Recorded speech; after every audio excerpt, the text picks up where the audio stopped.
Hi, everyone, and welcome to the podcast Stories of Swar.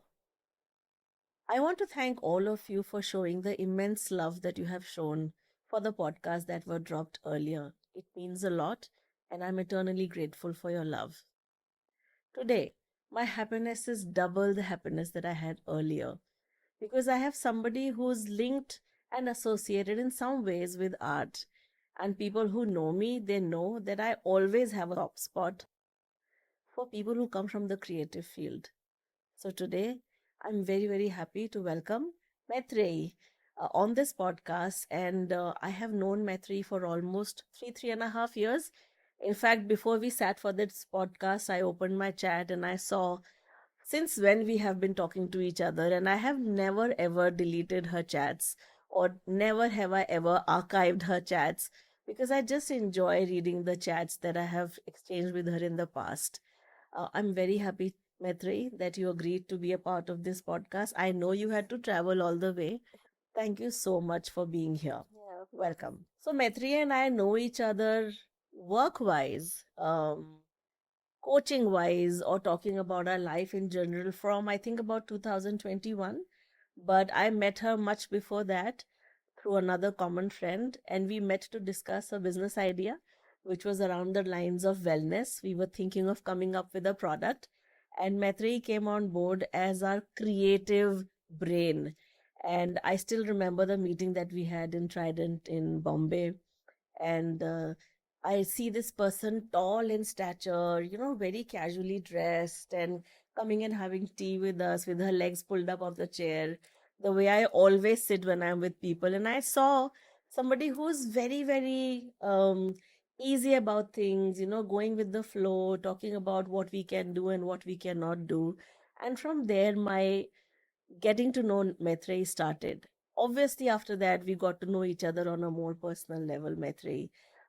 I would love to know how that meeting was in Trident Nariman Point, if you remember. We met for the first time. There was a life that you were living which was different than the product idea that we were discussing, and you reached out and we started talking about life in general. What was it for you back then? So Dheera, that time when I had met you, it was when I was kind of frustrated because I wanted to do something with my life. I wanted to do a business. I had a previous business that had done really well, Hmm. but I had to shut it during the pandemic. And since then, I was still sort of dealing with that hangover from that business. Um, I think a lot of my self-worth, a lot of my happiness was drawn from that previous business.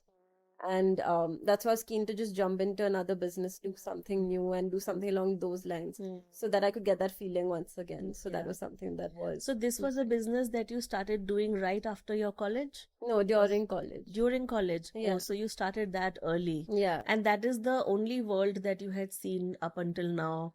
You being the person who was creating the products and yeah, running your own business. And then during COVID, it had shut down for reasons that we all are aware of. Everyone's business took a hit during that time. yeah. So when you and I met to discuss this another product idea, what was it that you were thinking about? Did you have goals? Did you have like big plans that maybe we can do this, we can do that? And how did that materialize for you? Because we both know it never materialized into Yeah. an idea, but that meeting was really very fruitful and we had a very good discussion around it. What was it for you then when we were having those chats? I think also because growing up, I had a very low self-esteem. And then that business that I had done in college, when it had done so well, I drew a lot of my self-confidence from that business. Hmm. And I think I was trying to get that once again. I was trying to get that self-confidence that I'd previously gotten from Monkey, which had shut down. And that's what I was chasing at that time. Hmm. Uh, so yeah. What happened after that? I know life continued for you Yeah. as life continued for me. What happened with you after that meeting or with whatever life was showing you during that period? So we talk a lot about self-love and all of that, but I feel like I had an immense amount of self-hatred. Mm. Like I feel like self-hatred isn't even the right word, it's like self-disgust. Like I was just Mm. very disgusted with who I was, and I feel like I've been this way for I'm not anymore, But I feel like I had been that way for a very, very long time, like ever since I was a child, ever since I could remember. Mm. Um, so I was always chasing, trying to be better. I always felt like I needed to improve on something. I needed to change how I was. I needed to change how I speak. I felt like I was awkward. I felt like I spoke very weirdly. I felt like the person who I was just so weird that no one would want to be her friend. No one would want to talk to her. No one would love her. Um, so my entire life I've always chased that with like going from therapist to therapist, trying every single thing that's in the book, literally Googling what can I do to like work on my anxiety and seeing like, okay, fine, yoga is at the top, let me do yoga, then let me do this. I went list by like item by item and nothing was working. Nothing was working at all. Um, I can't even tell you how many therapists I'd been to also, and it's just nothing seemed like it was helping. And I think I was just in that sort of a space when I had met you. That's why I'd even studied psychology in college, because I guess the hope was to maybe try and understand myself and the people around me better.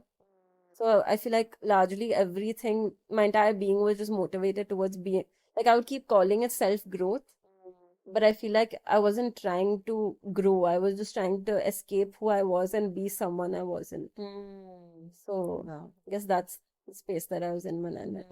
Mhm. And what was it about the friends that you had that time, the support that probably would come from some quarter or the other? Yeah. Did you have someone or somebody that you could look up to or that you could confide in at that point in time? I feel like I had friends who I could confide in, but I was just constantly holding myself back. I was constantly telling myself, nobody wants to hear your problems. Nobody wants to hear what you have to share, or like people are going to judge you, or this is so weird, or this is so stupid. I just felt like I wasn't important enough. Um, so yeah. Yeah. And where do you feel these instances came in for you, where you started feeling that maybe I'm not important, or maybe the way I am is not the way people might accept me? Did you hear something? Did you face something? Um, what was all of this that was happening around you that started making you feel like that? So nothing specific that I can think of, but like there's just random things I can think of. Like for example, I know in school, I wasn't a very bright student. I wasn't a horrible student either. I just didn't enjoy studying. The subjects that I liked, I would get like 80, 90% in. But the ones that I didn't like, I would focus on just about passing. Or sometimes I would end up failing as well. So my entire percentage would like come down to like about 60%. Um, and the school that I went to, they really emphasized on studies, and Yeah. that's why I also felt kind of stupid, felt like I wasn't good at that. I never tried to do things. I never tried to do debates.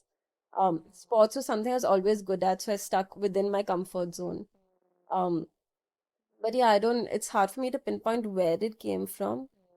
Um, but I just remember being a child that really, really wanted love and really wanted affection and really wanted approval from people. Um, I always felt like I had to be something that I wasn't. I always like would be jealous of other girls, especially girls who were like confident, who would walk into the room and be able to speak their mind and would have all the attention onto them. I would keep wondering like, why can't I be that person? Why can't I walk into the room and have all eyeballs like shift onto me?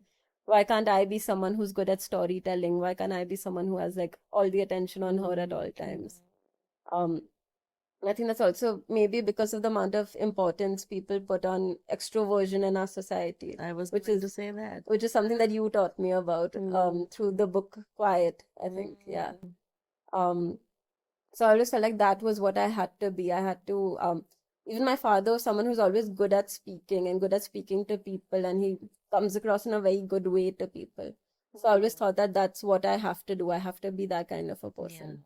But I always struggled with it because I feel like I've always just been like a massive introvert at heart. Absolutely. And I think this is where um, a lot of us, in fact, when I started talking to you, probably you were the first true blue classic introvert that I met.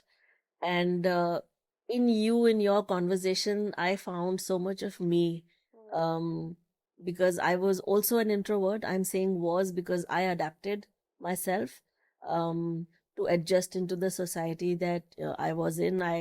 I had sales and marketing job to start with, and an introvert cannot survive in that kind of um, that kind of an industry by being an introvert. But everything, you realize that everything that you were trying to change about yourself is what makes us who we are, and it's just different from what an extrovert looks like. I mean, people who are introvert, they are not comfortable talking to a crowd, they are not comfortable going out and being all out there. They are the people who will sit in a room, who will And think, who like will growing up, I reflect. felt so bad about that. Like people wouldn't use the word introverted, they would use the word shy. Shy. And this she's such a shy girl. And then I would feel like it was an insult. I was like, no, I'm not shy. I'm not shy. But I was like, I was shy. I was introverted, and it wasn't. Yeah. But I feel like that's one big difference I can notice from then to now Yeah. is that so recently I just joined a sprinting class, and there's a man in that class, and he was just talking to me one day, and he said, "Oh, are you an introvert?" And I didn't feel bad. In fact, I felt happy. I was like, Yeah. "Yes, I Yeah, am an you get me. introvert." Yeah. So now you understand that if I don't want to talk to you, it's not because I'm being rude. It's just because I Correct. just keep my space from people, and I don't usually like interact as much, and I Yeah. don't like. I felt seen and heard and understood in that moment. I didn't feel insulted Yeah, by and I someone hope calling me an through introvert. this, whatever we are discussing here, more and more people understand that if there is somebody around you who is not talking, maybe they are not shy, Yeah. maybe Or they rude. are or Yeah. rude, maybe they are just enjoying their own company too much, Yeah. or they're just comfortable in their own skin that Yeah. they don't feel the need of striking a conversation just for the sake of it. Yeah. And there are people like that, and they are super successful, and they're super happy with what they have. So yes, and we I did wish talk someone about. told me that growing up. I knew that it was okay to be the quiet girl. Like Yeah. it's because now I've realized how much I genuinely enjoy that. Like even at a party, I love sitting in the corner and just watching people, or like even just observing things around me, sitting in a coffee shop, observing people, seeing what they're doing. Like I don't like talking continuously or engaging conversation, but I really like observing and I like listening to conversations. And that's something that genuinely gives me happiness, and I want to be able to just always do that. And without having someone coming and asking me, "Was everything okay? Are you sad? Did something happen?" And I Yeah. was like, "No, I just am like this, and it's So okay." you are still the same person, Yeah. Maitri, right? That you were.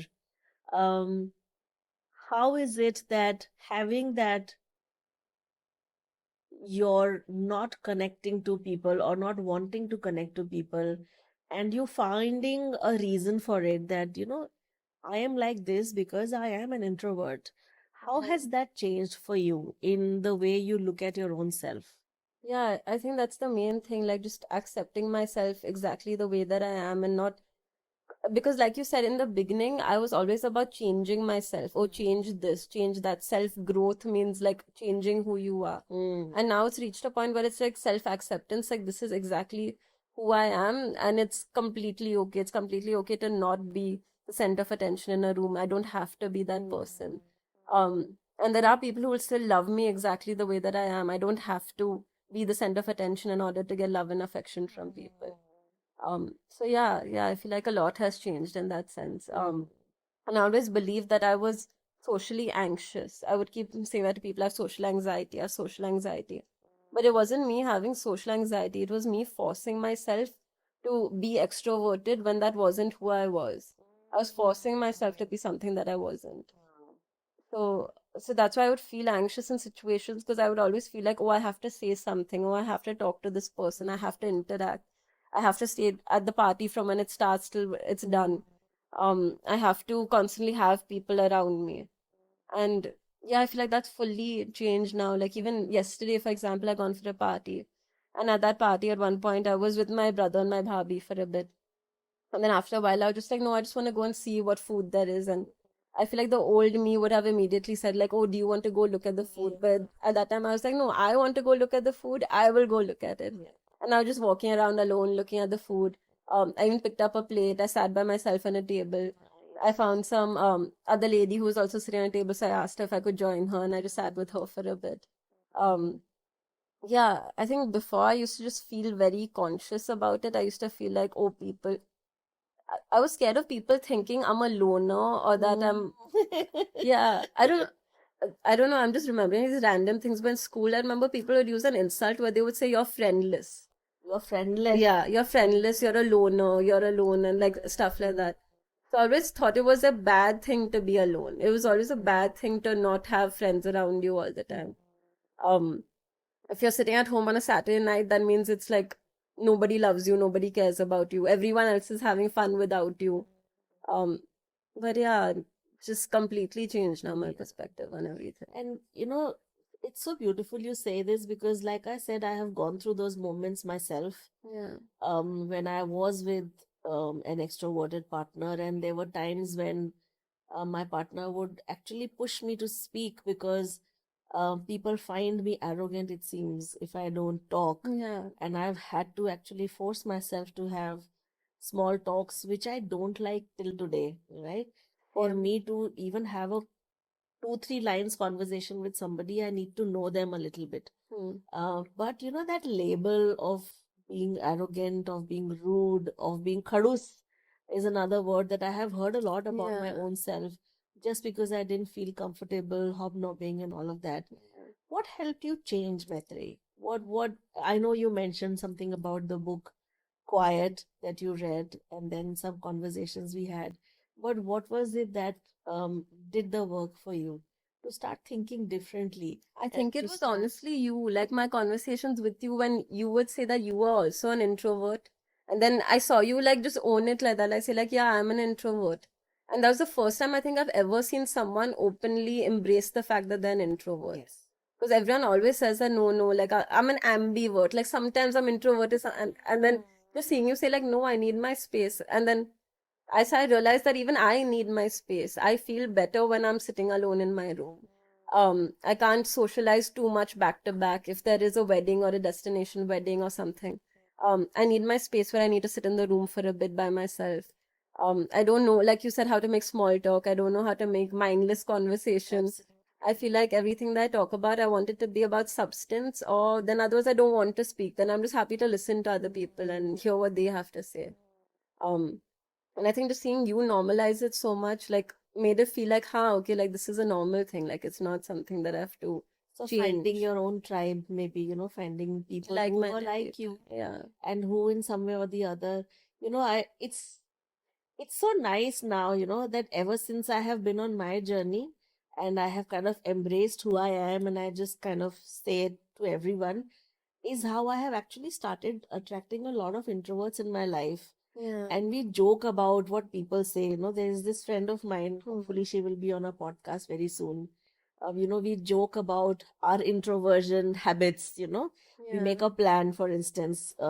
She and I will make plan to go for dinner, right? So Yeah. 7:30 we have to go for dinner, and we'll joke about it. 7 o'clock, if one of us says, "Oh, I can't come, we'll have to cancel it," how we both are happy. Oh, we don't have to go be at home and all of that. So there's a lot Yeah. of normalization that has happened even in my life, because earlier I used to think that I am the only odd one out because I Yeah. was surrounded, and that's again another truth about introverts, that they always surround themselves with extroverts.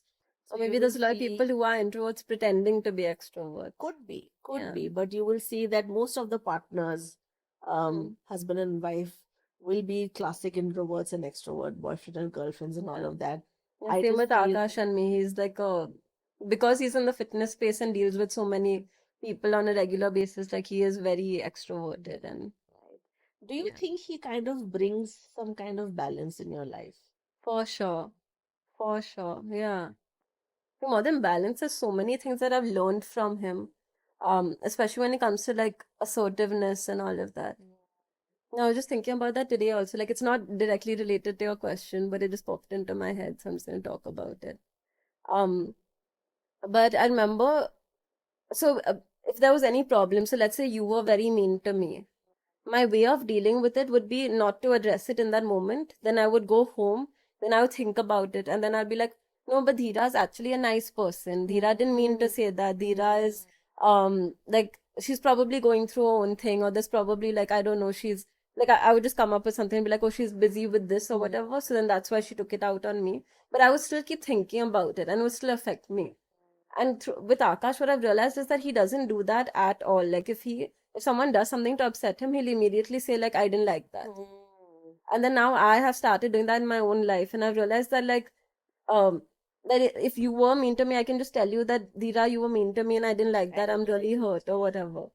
And it's not like, I don't know, for some reason, just things like that were just such a big deal, and they were things that I couldn't do at all. Sarve, I feel like there's so many tiny, tiny things that I've learned from him and qualities of his that I've taken on in my own life. And now that we are talking about Akash, Yeah. I would love if you can share a little bit about how did that part of your life happen? Obviously, you and I have discussed Yeah. it a lot. There has been its own arc of the relationships that you've had in the past, and how how is it that the relationship that you're in right now, which is culminating into marriage, congratulations to you. Thank you. How did that happen? Would you like to share that with us? Yeah, okay, so where do I start? Um, so at the time when I met Akash, I had been on dating apps, I think, for about a year or so. I hadn't had any luck. I'd met a lot of people, some people strange, some people like just all kinds of people. Mm. And at the point when like right before I met Akash, I reached a point where I was just so frustrated with the apps. And I was more focused on getting a job actually more than anything else. That's what I was manifesting at that time. But I remember going to the temple and praying to Krishna and just saying that, like, at this point, I don't know what's good for me, but I know you know what is good for me. So when you find someone, like, I'm ready to meet the one. So when you have him with you and in mind, just show him to me and show me clear signs that he's meant for me. Um, and then Akash and me had matched on Hinge, I think, a few days later. And one of the first things that he told me was that he actually lived really close to the temple. So I did think of that as a sign, but at the same time, I was, like I said, I was just thinking about getting a job, and I was like, okay, I don't want to meet someone and then be disappointed again or something like that. And this was when you were out of your previous relationship for Yeah, a a year. significant amount Yeah, of yeah, time. yeah. So I think through that also we ended up meeting a lot because whenever I would go to the temple, then I would always invariably message him saying like, "Oh, do you want to hang out for a bit?" And I was like in between jobs at that time, so I had a lot of spare time. And for him, he has his trainings in the morning and in the evenings. So the afternoons are usually quite free for him. So yeah, we ended up hanging out a lot. And then I slowly started realizing, understanding that he ticked a lot of my boxes. He was really good for me. And then yeah, then I remember once even going to the temple after and praying again and saying, I think I'm getting attached. If he's good for me, keep him around. If he's bad for me, then just take him away immediately. Like, and then after there's been so many instances and things that happened which brought us closer. For example, one job that I was very keen on that I got rejected from, and he was really there for me. Um, there was another incident. I don't know how much detail I should get into for that, but it was um basically, long story short, it was when Akash was with me one night and we were hanging out till like about 4 in the morning. We had gone on a trip with all of my friends and we were just walking around. Um, and I got this really weird call on my phone from this person, like out of the blue, completely unexpected. And he was saying a lot of like inappropriate things to me on call. And Akash immediately, like, he didn't even know what the context was or what had happened. Akash took the phone. Um, and then I was about to cut because I feel like as a woman, that's your reflex. When someone is saying something, you want to get out of the situation. So I wanted to cut the call. And Akash said, no, don't cut it, record it. Then we recorded the call. Then that guy was saying a few more things. Then Akash obviously took the phone, gave him a few galis. Um, but then we had adequate amounts of proof to like take action against that person. And in that moment, I just felt so safe and so protected. Because I had someone there who like completely stood up for me, knew what to do in that moment, really took care of me. So I feel like there's been multiple instances like that which showed me clear signs that like, no, this is someone special. This is something special that's happening. I think even with the ways in which that he just like made me feel so heard and understood. Yeah. Um, And what yeah. was it that you were specifically doing with yourself, Maitri? Like we always say that what we meet in the outer world is a mirror of what we are doing in with our inner world. So you were clearly doing something with your own self while you were attracting this relationship, while you were with Maitri. What were the inner changes that you were introducing in yourself that made this relationship different from the other ones that you had? So I think the main thing that I was trying to manifest and attract at that time was a certain amount of self growth. Mm. And I think Akash really, really pushed me to grow in those specific areas and overcome the things that I wanted to overcome. Because he created a very safe space for me, but he also created a space which triggered me a lot. Mm. So he was bringing the triggers and the safe space with him. Mm. So I was getting triggered, but then it was still a space where I could then actively work on all of those triggers. Mm. Um, so yeah, I think that's what I was manifesting, growing as much as possible, and I think that's why he was brought into my life to help Yeah. me. What I really appreciated in what you and Akash have created together is both of your willingness to work on your own self individually. So while you were working on your own self with me, on the other hand, Akash was also working on his own self Yeah. with me. And I think that lays the foundation of a very, very healthy relationship where Yeah. each one of you is taking the responsibility for your own stuff. And then when you meet together, you meet with no gaps in yourself that you want the other person to fulfill. Yeah. So, Maitri, you met Akash through Hinge and you took that as a signal from Krishna that probably he could be the one. Can you take us through your journey with Akash? How was it in the beginning? What was it that you both navigated together? And what was it that finally made you decide that probably he's the one, and for him to decide that she's the one? So I think so like the ways in which that we are different, we are very different, like poles apart. Mm. I feel like I'm a lot more spoiled and pampered. I think Akash is a lot more street smart. He's good at getting things done, figuring things out, getting himself out of a tough situation. So there's a lot of things like right off the bat that I really, really liked about him, found really inspiring, and just was very enamored by.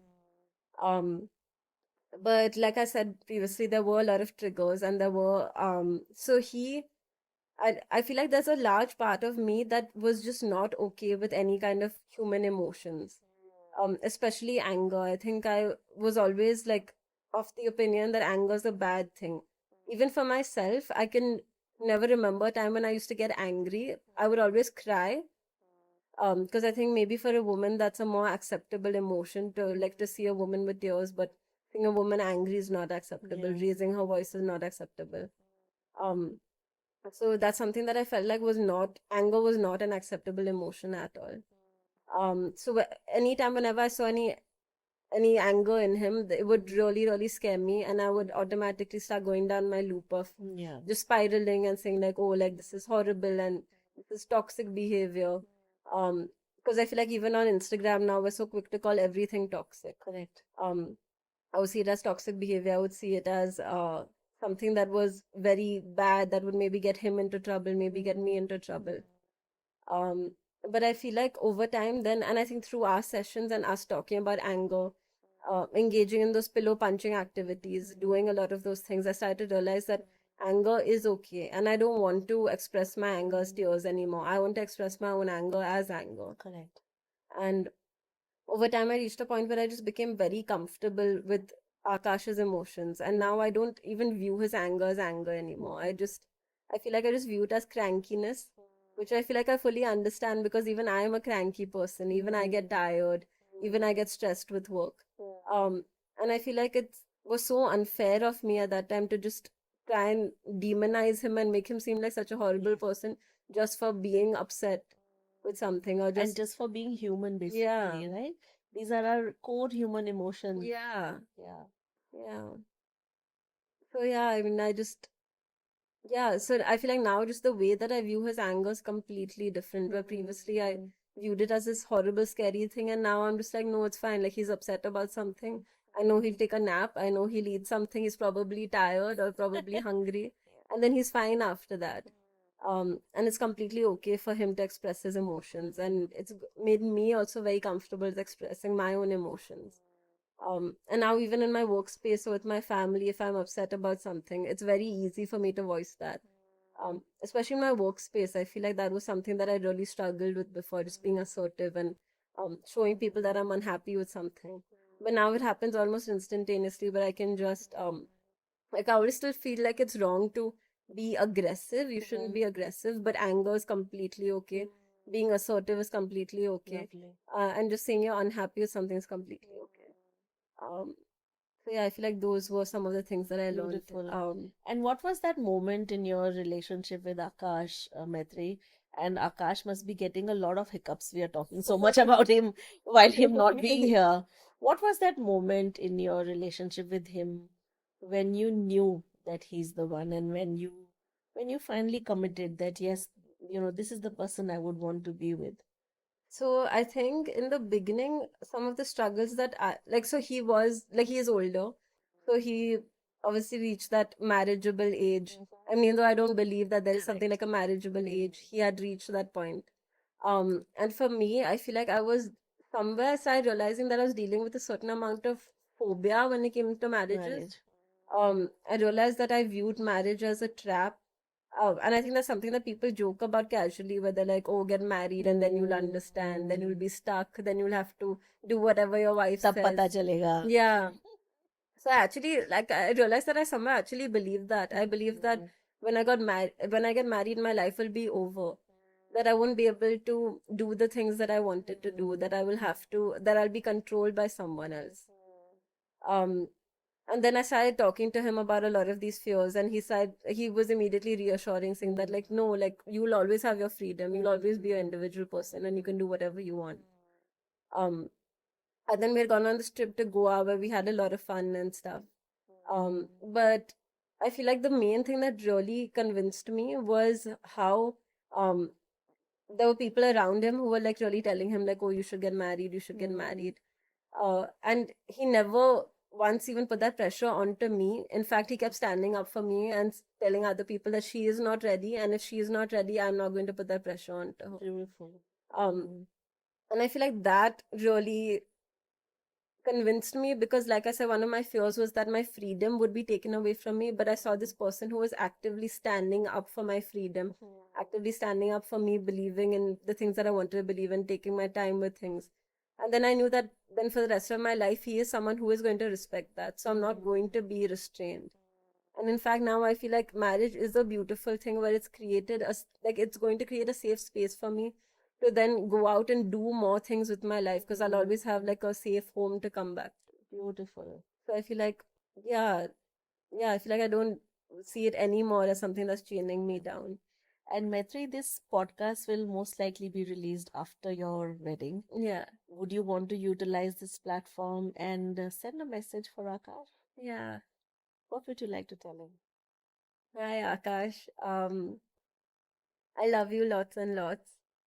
Um, you've literally been my best friend for like 2.5 years now, so I'm excited to just spend the rest of my life with you, do fun things with you, create all those memories that we've spoken about, accomplish all of those things that we've done. I promise to always be your number one fan, your number one cheerleader. Um, the only thing that annoys me about you is that you don't see yourself the way that I see you, and that you don't see how amazing and capable you are. Um, but that's okay because if there's ever a point in time when you don't believe in yourself, I promise you 100% that I will always be there to tell you how amazing you are and make sure that you do believe in yourself. Um, yeah, and I just can't wait to see the things that you're going to do and achieve and the things that we're going to do together and the fun we're going to have. Um, and yeah, every moment with you is just fun and amazing. I feel like even doing mundane things like just going shopping or just going down the road and going to the chemist is a lot of fun. So I just can't wait to see all the other fun that we're going to have. And we're always going to live life by our rules and do whatever we want to do. So yeah, I'm excited. feeling all mushy mushy. And what are the things you're planning for your own self, Maitri? For my own self, just having a nice house, having my own space, doing it up the way that I want, creating the vibes that I want, and creating a space where I can manifest even more things into my life. Um, I still feel like there's more fears, more things that I want to work on. So I want to get over all of those fears and just be my 100% authentic self. And just be open to experimenting, trying new things. I want to step outside my comfort zone more, do things more that scare me. Um, and yeah, and just And you know that I hold that vision of you having your exhibition in the Louvre in Yeah. Paris, right? Yeah. So cheers to that. Someday. Yeah. Someday. How was it that this conversation with Akash happened, that maybe he can also speak to a coach, maybe he can also work on himself? How easy or how difficult was it for him to come on board? So I think he was anyway open towards like the ideas of manifestation and spirituality. It was difficult to get him on board. Mm, And I feel like there are still times when he's maybe not fully open to it, but I don't know. I feel like even I've reached a point, like at least at that time, I was at a point where I was really pushing him to work on correct. things.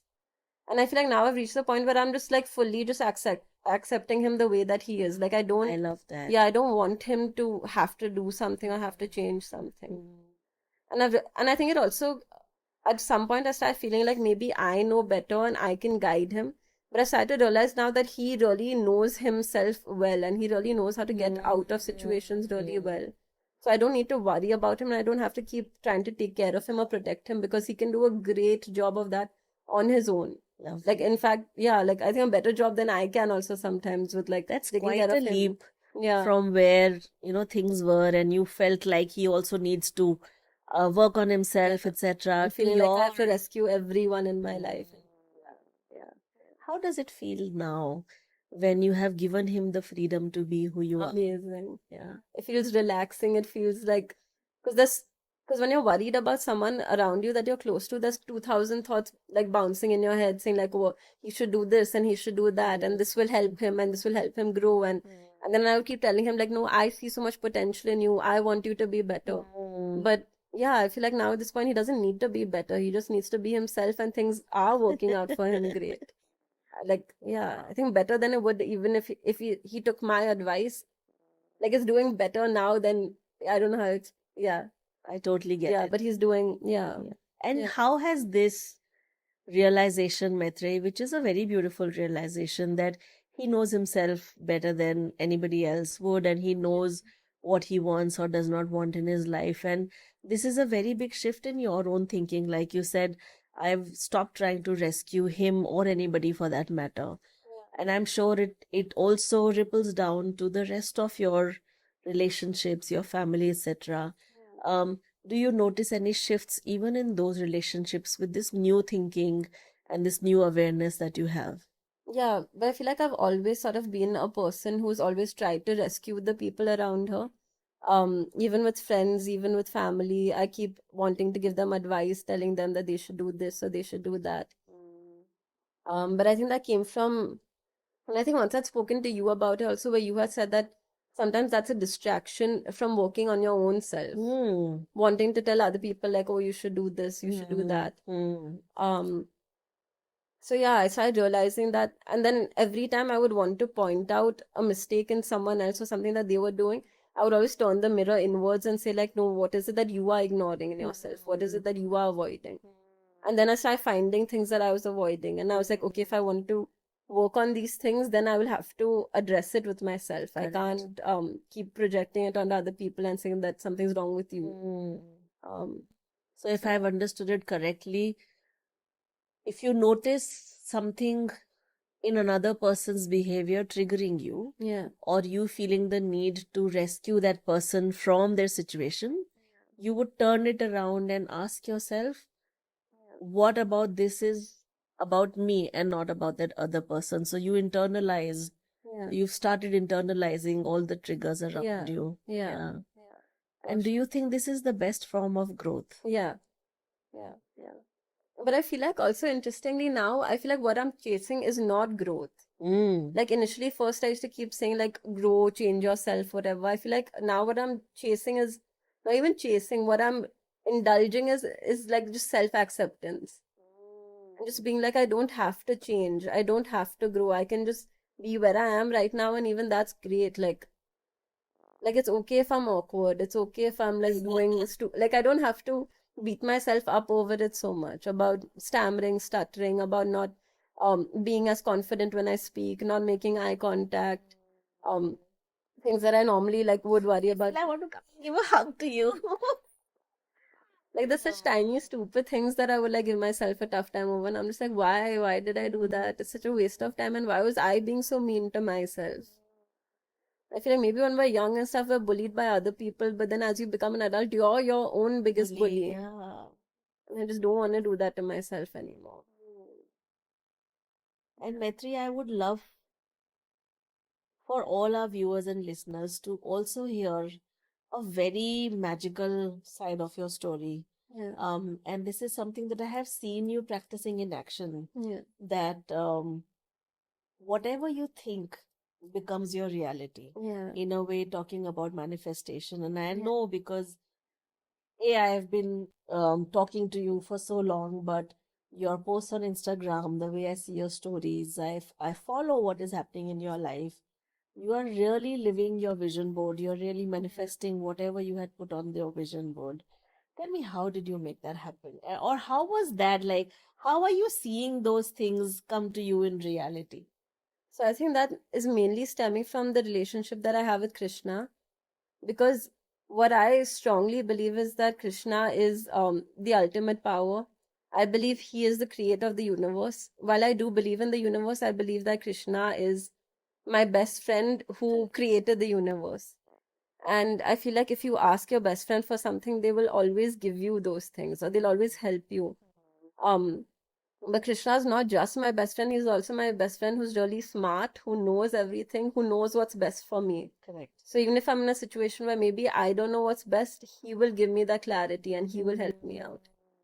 Um, so yeah, I do believe that the universe is giving it to me, but I do believe it's all coming from Krishna. And I just like, yeah, I feel like whatever I ask him for, I just get it. Or even if I don't get something, I can always see a reason and a purpose behind it. And he can always give me something that's better for me. Um, so yeah, I feel like that's, And if you have to give some advice, some tips for people who are listening to us and who are also wanting to manifest, for example, the job that you have manifested for yourself, yeah, the material, the spiritual, the emotional, everything that you yeah. have manifested in your life, what is it that you would advise to them? I think just trust, like trust that it will happen because it actually can happen. Like it's not like we think of it as something fake and something magical, but once you actually start practicing in it, actually start believing in the things that you are manifesting, it actually comes to you. Like, yeah. Yeah, I don't know how else to say it. You just need to trust. You need to, and make God How your did you best make that friend. happen for yourself? For example, Hmm. remember we were talking about how when you were looking for a job and you had a certain amount of salary that you were getting and Yeah. you kept thinking, only if I have this much more.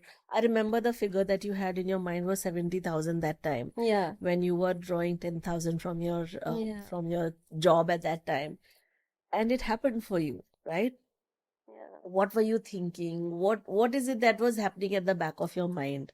So I think at that time when I started talking to you, that was the biggest struggle I had, where I was only making 10,000 rupees.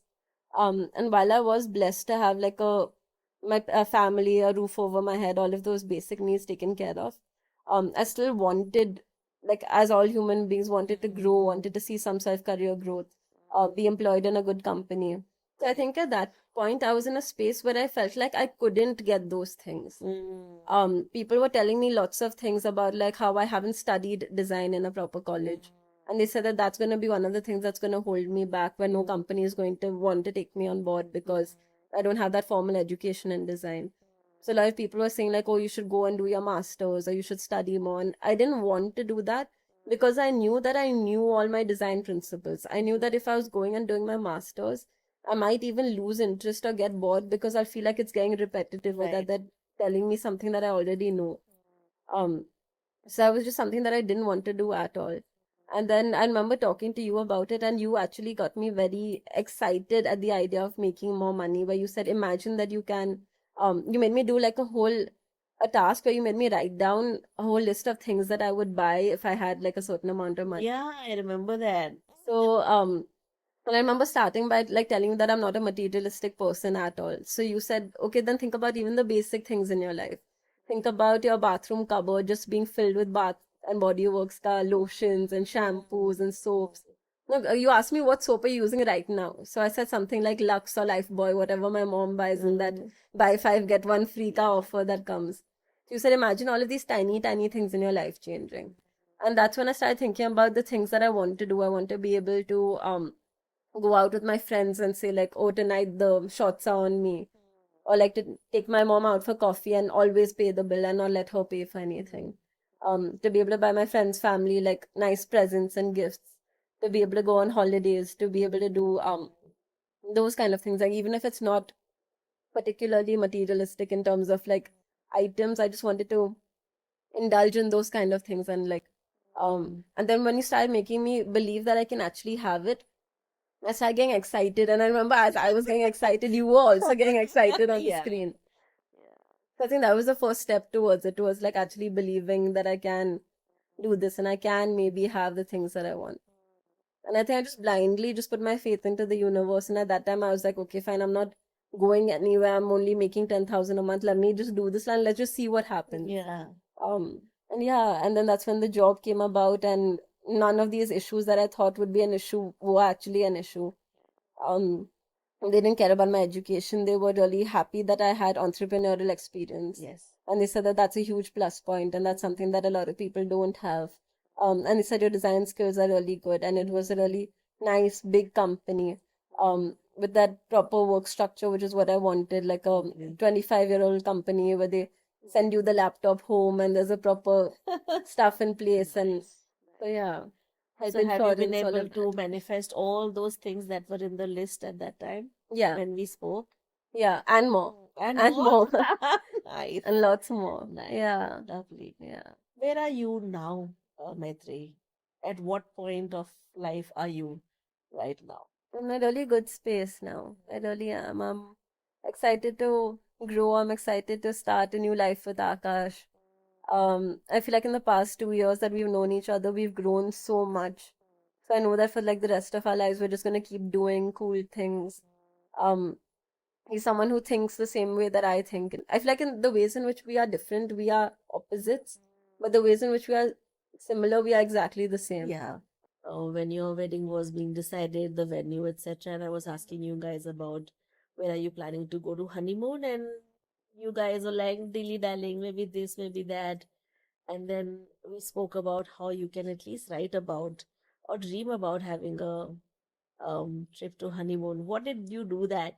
What did you do with that to make it happen in reality now? So I think when you were talking to us about it, you were telling us about other people's manifestation stories. I think there's just something about how you explain it. Like you really made us believe that if we wanted that Europe honeymoon, we can have that. Yeah. And we don't have to settle for Vietnam or Bali. Um, so Akash and me were really inspired, and the minute we got home, both of us worked on our vision boards. And I made a full vision board for like the honeymoon with like pictures of Paris and European places. Um, and the main thing I put was a lot of cafes because I feel like that's what I really wanted to do for my honeymoon. I wanted to go just sit in some cafe with a book and with Akash and just have some really good coffee and croissants and like chocolate. And so yeah, that was Cafes and introverts is another thing. I don't know what, but yeah. yeah. Yeah. So we were planning on so a place where I really wanted to go for my honeymoon was Europe. I think that's also because my parents went to Europe. I've seen the albums, I've seen how nice it looked. I feel like Europe is like the few times that I've gone, it's a very uh, magical place to be. There's such great architecture, there's like such good food. Um, and that's something that I really wanted to do. But I felt like I was somewhere settling for either Vietnam or Bali because I was like, okay, that's within the budget.